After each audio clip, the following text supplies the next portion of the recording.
What is up, boys? Ron from Fantasy Flow. Week 6 is officially in the books. We had the Jets losing to the Bills.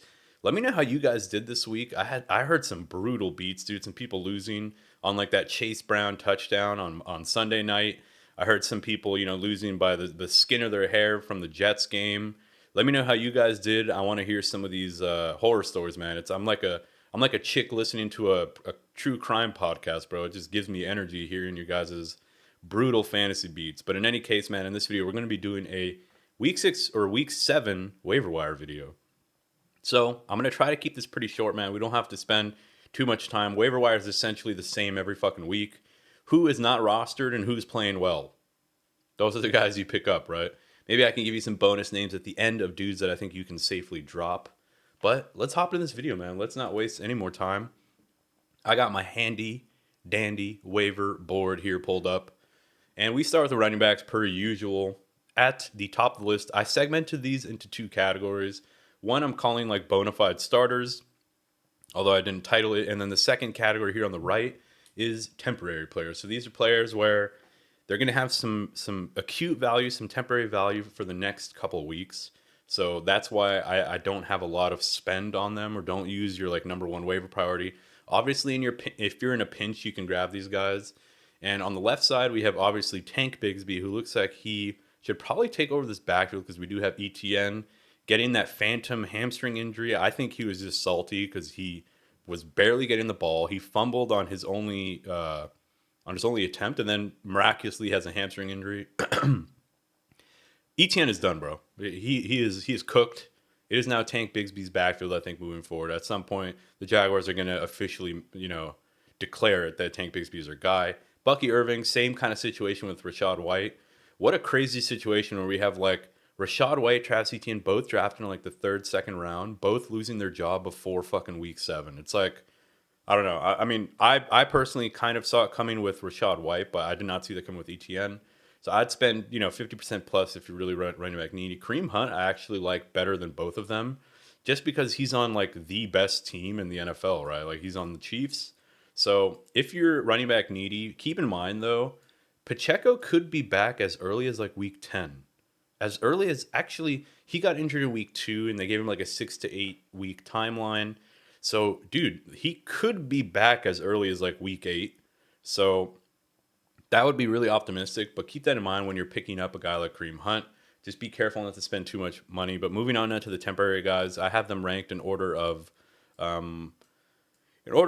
need, right? So like Isaac Guerendo, it really depends on what the fuck did I just do? It really depends on Jordan Mason. So if Jordan Mason starts practicing this week, we get some reports early in the week that Jordan Mason is fine. Then I don't think Guerendo has too much value. I think they do work him in a little bit because Jordan Mason, the way he got injured, like maybe the 49ers are thinking like, all right, fuck, we need to like get Guerendo involved because we are working Mason into the ground. And if we want him to hold up until CMC comes back, maybe we give Isaac Guerendo some more work.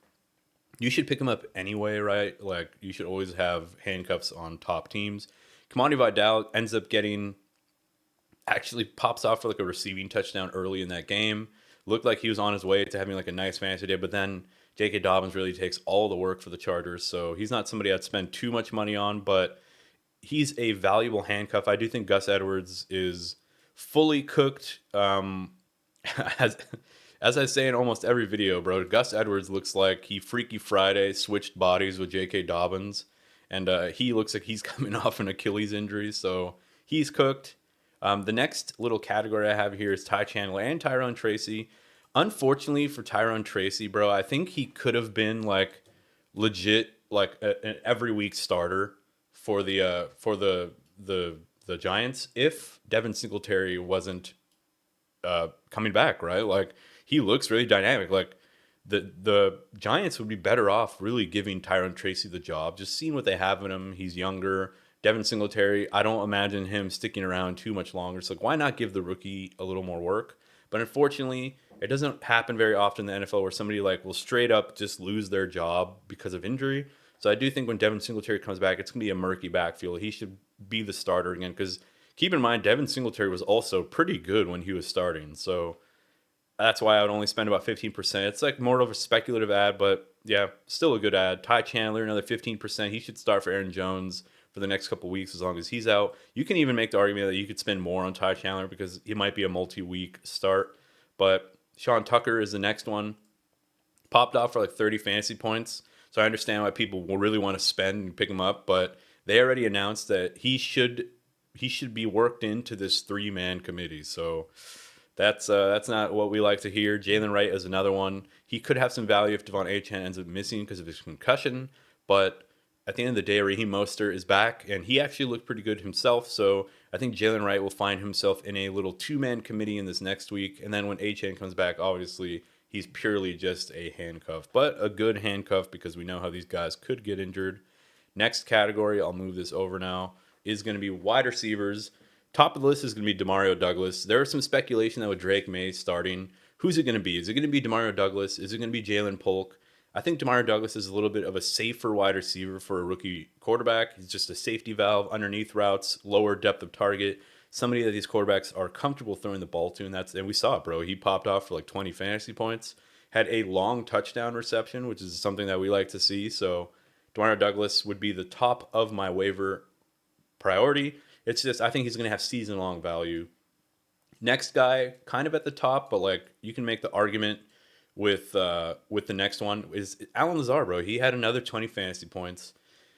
Looked really good. Obviously, the Jets are in shambles. They really only have like two receiving options, three if you include Breece Hall. And Alan Lazard has just been producing, man. Aaron Rodgers loves going to him, so he's somebody that I wouldn't mind spending. And then he can be a spot start in a pinch right or at your flex.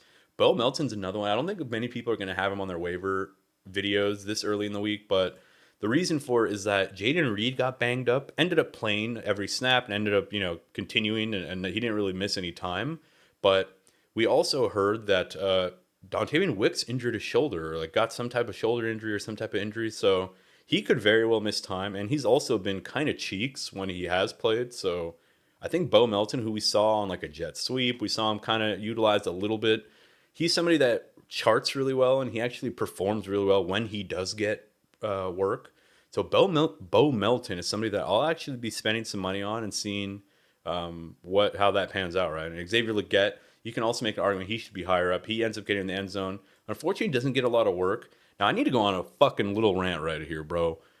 Fuck the Panthers, man. Like, not fuck the Panthers, but fuck Andy Dalton sometimes. So, in that game, we see Andy Dalton, like, they're trying to mount a comeback. He forces a ball to Deontay Johnson, picked off. Okay. Next possession, dude, when they're down by like 8 points, they need a touchdown and a 2-point conversion. This stupid motherfucker eyes Deontay Johnson again, and he goes for like it's like a short out route or like an intermediate out route. Deontay Johnson cuts to the right, cornerback picks it off. Is it a pick six? It's not, but he slides down. He could have been a pick six. And the whole time I'm thinking, like, you have Xavier Legette, you have a couple other tertiary pieces. I think DJ or David Moore or some shit like that. Like, and you never throw them the ball, bro. Why are you not trying to get anybody else involved? You're just honing in on Deontay Johnson. You literally lost the game because of it. Now, if losing the games is part of their fucking game plan because they want to get a high draft pick, okay, I understand. But dude, like, Xavier Legette gets the touchdown early, but other than that, doesn't really do much. So I love him as a prospect, bro. Like, he looks good, he looks fast, he looks like strong. But if he's not going to get the work, bro, it's gonna be brutal, dude. It's not going to be a fun time for Panthers pass catchers if it's just going to be Deontay Johnson and no one else, right? And then like check downs to Chuba and Sanders. So 15% rant. I mean, that wasn't one of my better rants. I'll improve next time, boys. I promise. But he's worth picking up. I had higher expectations. It's a little bit unfortunate, but Rashod Bateman's the next one. He's just been producing every week. Like, doesn't get into the end zone last week, but he does get like I think 75 yards and like 5 catches. It's just he's going to be a potential start in games that we figure to be close, in games where the other team can actually put up points and Baltimore has to throw the ball. Rashod Bateman could be somebody you can start. Next, two dudes, I put them in the same category, is Jordan Whittington. Just, we don't know if Kupp's going to be back. We did see some good reports, but it's possible he's not back. But I also think that once Kupp is back, that Jordan Whittington remains a relevant piece. I think Whittington takes like the Cooper Kupp, or sorry, takes the Puka Nakua type role where they play him a little bit in like the intermediate and on the outside a little bit. But unfortunately, I do think him and Cup kind of have conflicting positions where they kind of compete with for the same role, which is like the big slot role. So that's a little unfortunate, but you could pick him up just to see if Cup is out one more week. He's somebody that I have no problem starting this week. Bub Means is another one. This is just, you don't have to be the prettiest girl at the dance. You just have to be the only girl at the dance. And Bub Means was the only girl was the only girl at the dance. Rashid Shaheed gets a kickoff return touchdown or a punt return touchdown, but other than that, doesn't really do much. Ends up getting injured. Chris Olave gets his third concussion in a short amount of time in his short career, so he could be out for quite a while. So he's the last girl at the dance. He ends up getting like 7 targets in the game, ends up getting into the end zone. And I mean, I don't know, like they have to throw to somebody, right? You can also say maybe A.T. Perry, but I'm not sure what his situation is. So H. Perry is another one. We'll just, pretend I said Bub and A.T. Perry. Last one's Devaughn Vele. I've been talking about Devaughn Vele since like the preseason. He is a big slot receiver, and for Sean Payton offenses, big slot receivers are a good thing. We want to target big slot receivers. He ends up actually playing really well last week, has some nice production. He's a rookie. He's big. He has good hands. He, can catch in congested fields, meaning like short yardage in through the middle. He has no fear of catching those balls. And he's somebody that I can, I think Bo Nix is actually looking pretty good. I like Devaughn Vele, man. I think it's somebody you can throw at the end of your bench to see what happens. Next category, quarterbacks. Quarterbacks is pretty simple. We'll fucking speed. I said this will be fast, but it ended up not being a quick video. But Baker Mayfield is at the top. Look, the jury is no longer out on Baker Mayfield. He's great. He's looked great. The Tampa Bay Buccaneers are for real. They are a legit offense. They didn't have Mike Evans yet, still threw up 50-something on the fucking Saints, who are not a bad defense. Caleb Williams also seems like he's been figuring it out. I mean, this dude was like one of the better prospects we've seen in decades, so it makes sense why he's looking good. I think people are like, they wanted to see him fail because it's the Bears, but Caleb looks great, bro. And this offense looks like they finally know what works and what doesn't, and they're just leaning into what works. Kirk Cousins, after throwing for 500, looking great, ends up looking not so great. So if you need, I actually like Bo Nix more than Kirk Cousins because he does have a lot of rushing upside. I think he has like 3 rushing touchdowns on the season. So I'd spend, 5 to 10 or even more if you really need a QB. Obviously, this doesn't apply to Superflex. In Superflex, these guys are all gone. So don't even fucking come at me in the comments, bro. Be like, dude, none of these guys are fucking available, bro. Like, yeah, bro. Use your fucking 2 brain cells. Rub them together, obviously. All right, last category is tight ends. Tucker Kraft still sits at the top. I don't know if I'd spend 70%, but I would spend a lot. It's just, as I mentioned, Dontayvion Wicks is out. Or he might be out. Jaden Reed's a little banged up.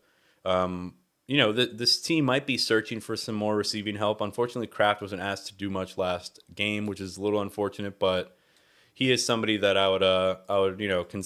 I'd really like to have him, and I'll just start him every week. Cole Kmet pops up for 2 touchdowns. I don't know if this is something we can expect, but that applies to all tight ends. You could do much worse. Isaiah Likely as well. We saw Mark Andrews finally get into the end zone and be a little bit productive, and then Likely ends up doing nothing in that game. So it's carousel between him and Andrews, but you can do worse. He's always liable to scoring.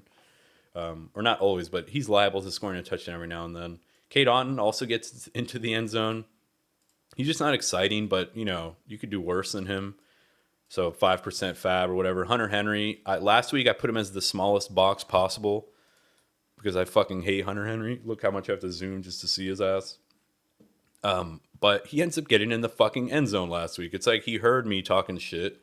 So I don't know. Like, the moment you start him, dude, he's going to do nothing for you. And the moment you bench him, like I fucking said, he's going to score a touchdown. So I don't know what to do with Hunter Henry. I think just don't give yourself the headache. Just leave him on the waiver wire. But if you do need someone and it's super light, you could pick up Hunter Henry. Anyway, I did say I'll give you guys some drops. Maybe we could do a couple drops. I'll head over to Sleeper and we'll look at some of these drops. We'll look at some of these trending players that have already been dropped, and I'll give you my thoughts.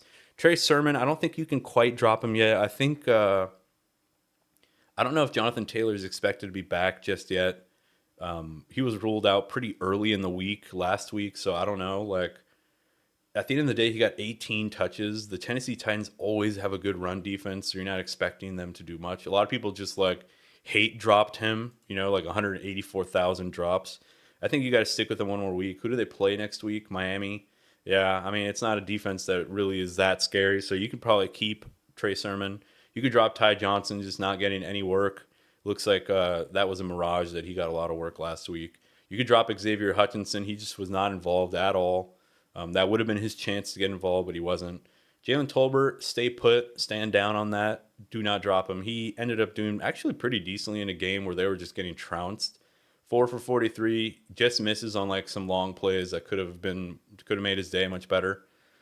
Justice Hill, I would say you can probably drop him if you need to because he's just not getting enough work on a regular basis. Like you're not going to bank on this 6 for 78 and a touchdown. That's going to happen so rarely. It's not worth holding a dude like that. Trey Tucker, banish him to the motherfucking dream dimension, dude. He did nothing. In a game where they literally had no other options, you do less than what you did when there were more people around. Like, come on, bro. Roshan Johnson, I don't think you can drop him yet because anything can happen where they move to him. Like, they had a really cake schedule the last 4 weeks, and Swift ends up producing. But I can imagine that after the bye, they also have some easy matchups, but if Swift struggles again anytime this season, I can see them moving back to Roshan. But they've just been feeding Swift because he's been good, so, but I would say Roshan's a decent handcuff. I mean, but you could drop him if you need to, for sure. Darius Slayton, unfortunate. He didn't really do much. He did get a big touchdown called back, I believe, in that game. He could have had another huge week. He was somebody that hold him until midweek when we hear more about Neighbors. If Neighbors misses another week, then you start Slayton. It's pretty simple calculus there. Dontayvion Wicks, you can safely drop him, dude. He's week to week with a shoulder injury, which means he might miss multiple weeks. And even when he's in, bro, I don't care what the advanced metrics say. He struggles with drops. He struggles with consistency. He's very boom bust. He's just not somebody that you'll feel comfortable starting, even if because Romeo Doubs is back and he got the 2 touchdowns this week. It's just Packers wide receivers in general are sketchy to me, dude. I don't feel comfortable starting them. Moving down, Cam Akers. Not only should you drop him, if you can somehow like filter him out so that you don't have to actually see him anymore, or like even know that he exists, I would see if you can consider that. Maybe submit a ticket to Sleeper to implement that as a feature so that you can blacklist players. Juwan Jennings, droppable. Just doesn't do enough when everybody is there. Of course, any people can get injured again, and then you'll feel bad that you don't have Juwan Jennings. But Jeudy, droppable. This team is just a factory of sadness. You cannot start anyone from Cleveland. Jalen Polk, I wouldn't say he's droppable, but actually, yeah, he's droppable. He's just not doing enough, not making enough impact plays. Kind of has busts written all over him. Keon Coleman, I would say you can't drop him just because of what he is and how he was drafted and what team he's on. But you can almost drop him. I think if he has one more bad week, you can probably drop him. He's just not getting enough volume. I would say in shallow leagues you can drop him, but in deep leagues, obviously you can't drop most of these like 50% plus guys. Antonio Gibson, holy fuck, dude. How to throw, dude, when you get, look at that, 13 for 19.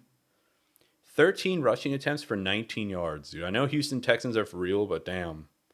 You're not going to get a lot of faith instilled if you keep doing that. Who else can we drop? Let's move down this list. Ezekiel Elliott, for sure, drop him. Jacoby Myers, stand down. You cannot drop him. Quentin Johnson, you can't drop him. He actually looked pretty good in the beginning parts of that game. Braylon Allen, unfortunately, you can't drop him. He's just such a valuable handcuff. He just has no standalone value, unfortunately.